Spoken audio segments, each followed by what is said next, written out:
আসসালামু আলাইকুম।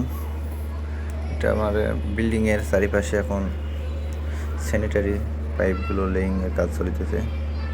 সেই সাথে দেখতে পাচ্ছেন মিস্ত্রি কীভাবে বালির ভিতরে ভুলক্রমে তারা যত তাড়াতাড়ি কাউকে না দেখে দেখছেন বালির সাথে সলভেন্ট সিমেন্টের গাম যেটা মিক্স করে কীভাবে তাড়াতাড়ি সেটিং করা যায় সেটা দেখতেছে। অনেক সময় গামটা দেওয়ার সাথে সাথে আমরা সেটিং করে থাকি, কিন্তু এটা নিরাপদ স্থানে রেখে যেন কোনো ক্রমে গ্রামের সাথে বালি বা কাদা কোনো কিছু যেন না লেগে যায় সেটা আমাদের খেয়াল রাখতে হবে।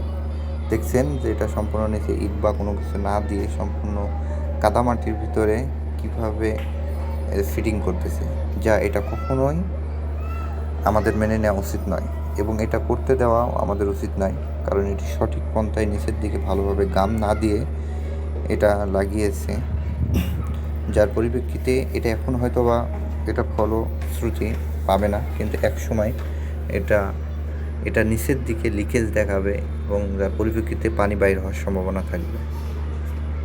দেখতে পাচ্ছেন পাইপ আরও পাশে রেখে দেওয়া হয়েছে, পাশে আরও ফিটিং করার জন্য। এটা 6 ইঞ্চি পাইপ ব্যবহার করতেছি আমরা আরএফএলের পাইপটা ব্যবহার করতেছি। দেখতে পাচ্ছেন এটা এখান থেকে এখানে সামান্য জায়গা, 100 ফিট মতো জায়গা আছে এখানে, আর অন্য দিকে আরও অনেক বেশি আছে। এখানে 2টা পাইপ নামছে, একটা শেয়ারেজ পাইপ আর একটা ওয়েস্ট অর্ডারের পাইপ নামছে উপর থেকে।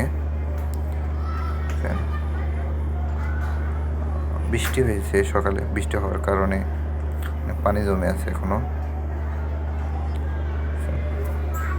এটা ফ্যাক্টরি বিল্ডিং, যার পরিপ্রেক্ষিতে ফ্যাক্টরি বিল্ডিং হওয়ার কারণে এটা এক ফ্লোরের হাইটই অনেক বেশি, 22 ফিট উচ্চতা বিল্ডিংয়ের হাইট এক ফ্লোরের আর কি।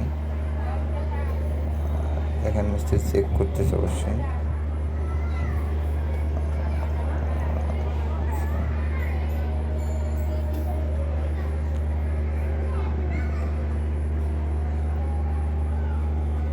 এই পাইপ দিয়ে এদিকে চলে যাবে, এই পাইপ বড় বড় লিং করা হবে বরাবর। সামনে এখনো মাটি কাটা শেষ হয়নি, অল্প কিছু দূর মাটি কাটা হয়েছে। তো এগুলো